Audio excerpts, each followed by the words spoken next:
یہ لفظ کہا کہ احمد رضا یوں کہتا ہے، بس حضرت بگڑ گئے اور فرمایا عالم تو ہیں، ہمیں توہین کرنے کا کیا حق ہے، کیوں نہیں تم نے مولانا کا لفظ کہا؟ غرض بہت ڈانٹا ڈپٹا۔ لیکن جناب راغب قاسمی کی عادت تو اپنے حکیم الامت جناب اشرف علی تھانوی صاحب سے ملتی جلتی ہے، لیکن عقل و شعور سے جناب راغب قاسمی صاحب بالکل پیدل ہیں۔ اب مجھے یقین ہے کہ اپنے حکیم الامت کی اس نصیحت پر عمل کرتے ہوئے آئندہ اعلیٰ حضرت علیہ الرحمہ کا نام راغب قاسمی جب بھی لیں گے ادب سے لیں گے، ورنہ اگر زیادہ لمبی زبان اپنی انہوں نے کی تو ہم گونگے نہیں ہیں، ہم بھی شروع کریں گے تو منہ چھپانے کے لیے بھی ان کو جگہ نہیں ملے گی۔ اور ہاں، ہم جو کہیں گے وہ دلیل کے ساتھ کہیں گے، ایسے ہی جو منہ میں آیا وہ نہیں بکیں گے، بلکہ جو بھی کہیں گے دلیل کے ساتھ کہیں گے، اور جب کہیں گے تو آپ کو جناب راغب قاسمی صاحب آپ کو منہ چھپانے کے لیے بھی جگہ نہیں ملے گی۔ اس لیے اپنے حکیم الامت کی بات مانیں اور آئندہ جب بھی اعلیٰ حضرت علیہ الرحمہ کا نام لیں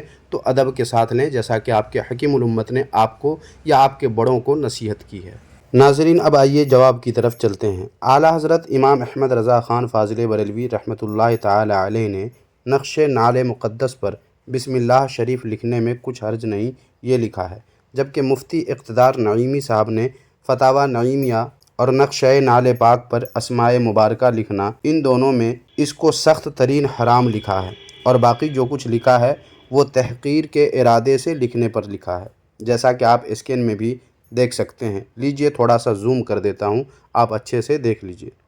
حالانکہ راغب قاسمی دیوبندی کے پیش کردہ فتاوی بریلی شریف کے صفحہ نمبر 352 پر جیسا کہ آپ دیکھ سکتے ہیں صاف لکھا ہوا ہے کہ اس کو قطعاً حرام و گستاخی بتانا غلط ہے، یعنی یہاں مفتی اقتدار نعیمی صاحب غلطی پر ہیں، اس لیے کہ حکم مدار نیت پر ہے۔ قال النبی صلی اللہ علیہ وآلہ وسلم انما الاعمال بالنیات۔ معاذ اللہ، اگر لکھنے والی کی نیت سوء ادبی ہے تو اس کا یہ فعل صرف حرام و گستاخی ہی نہیں بلکہ اسے دائرہ اسلام سے خارج کر دے گا، اور اگر اس کی نیت اعجاز و احترام اور حصول برکت ہے تو مستحق اجر و ثواب ہے۔ ناظرین، ایسا کیوں؟ کیونکہ اصل چیز اور اس کے نقشہ میں زمین آسمان کا فرق ہوتا ہے، جسے کم سمجھ والا بھی بآسانی سمجھ سکتا ہے، اور فتاوی بریلی شریف کے اسی صفحہ پر صاف لکھا ہوا ہے یہ اصل نعلین پاک نہیں۔ حالانکہ یہی بات دیوبندی مولوی کی کتاب میں بھی ہے۔ یہ دیکھیے کتاب کفایت المفتی جلد دوم صفحہ نمبر 90 پر دیوبندیوں کے مفتی اعظم جناب کفایت اللہ دہلوی صاحب لکھتے ہیں،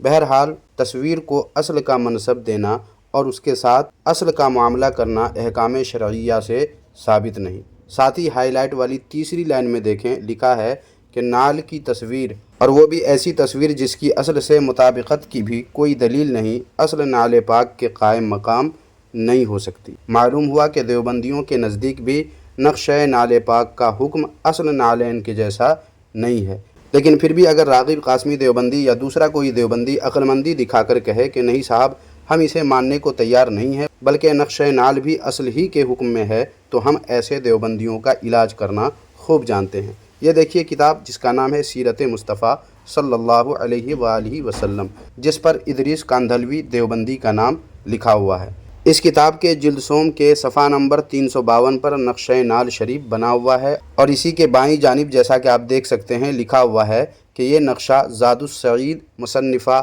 حضرت حکیم الامت سے نقل کیا ہے۔ حالانکہ جناب تھانوی صاحب کی کتاب زاد السعید کے نئے ایڈیشن سے دیوبندیوں نے اس نقشہ کو غائب کر دیا ہے، لیکن اب ناظرین و سامعین کے ساتھ ساتھ خود راغب قاسمی دیوبندی بھی غور کریں کہ سیرت مصطفیٰ صلی اللہ علیہ وآلہ وسلم نامی کتاب کے درمیان نعل مبارک کا نقشہ بنا کر اس میں لکھے گئے اللہ و رسول صلی اللہ علیہ وآلہ وسلم اور صحابہ کرام وغیرہ اور آیات و احادیث بھی غالباً اس میں لکھی ہی ہوں گی۔ ان سب کے درمیان میں بنا کر ادریس کاندھلوی دیوبندی صاحب اور جناب اشرف علی تھانوی صاحب حرام کام اور گستاخی کر کے کیا ہوئے؟ فیصلہ آپ خود کر لیجئے۔ اب آخر میں راغب قاسمی دیوبندی کا دماغ ٹھکانے لگانے کے لیے ایک حوالہ پیش کرتا ہوں، وہ ملاحظہ کر لیں۔ یہ دیکھیں کتاب ماہنامہ تجلی دیوبند جو اپریل 1956 عیسوی کا ہے۔ اس کے صفحہ نمبر 9 پر عامر عثمانی لکھتے ہیں کہ قاسم العلوم غزالی وقت حضرت العلام مولانا محمد قاسم نانوتوی کو خود مفتیان دارالعلوم دیوبند نے نہ صرف اہل سنت والجماعت سے خارج کر دیا بلکہ نعوذ باللہ من ذالک کافر ٹھہرا دیا، اور اگلے صفحہ پر وہ فتویٰ بھی نقل کیا ہے جس میں لکھا ہوا ہے کہ ایسے عقیدے والا، کیسے عقیدے والا؟ جیسا عقیدہ قاسم نانوتوی کا تھا، ایسے عقیدے والا کافر ہے جب تک وہ تجدید ایمان اور تجدید نکاح نہ کرے، اس سے قطع تعلق کرے۔ تو ناظرین، اب دیکھیے راغب قاسمی سنبھلی دیوبندی کہاں بھاگتے ہیں اور کیا جواب دیتے ہیں، دیتے بھی ہیں یا چپ شاہ بن کر بیٹھ جاتے ہیں۔ تو ویڈیو نے آپ کا دل اگر خوش کر دیا ہے تو ویڈیو لائک کر کے ہمیں بھی خوشی کا موقع دیں، اور ویڈیو کو خوب شیئر کریں تاکہ زیادہ سے زیادہ لوگ دیوبندیوں کی عیاری و مکاری کو جان سکیں اور اپنے اہل و عیال، دوست و احباب کے ایمان و عقیدے کی حفاظت کر سکیں۔ اللہ تعالیٰ آپ کو اچھی باتیں دوسروں تک پہنچانے کی توفیق اور اس کا بہتر سے بہتر بدلہ عطا فرمائے، آمین ثم آمین۔ اور ہاں، اسی طرح کے ویڈیو سے ہمیشہ اپڈیٹ رہنے کے لیے ہمارے چینل کو اگر آپ نے سبسکرائب نہیں کیا ہے تو سبسکرائب ضرور کر لیجئے گا، تاکہ جب بھی اس چینل پر ویڈیو اپلوڈ ہو آپ کو اس کا نوٹیفیکیشن مل جائے اور آپ سب سے پہلے ویڈیو دیکھ سکیں، آپ سے کوئی بھی ویڈیو چھوٹ نہ سکے۔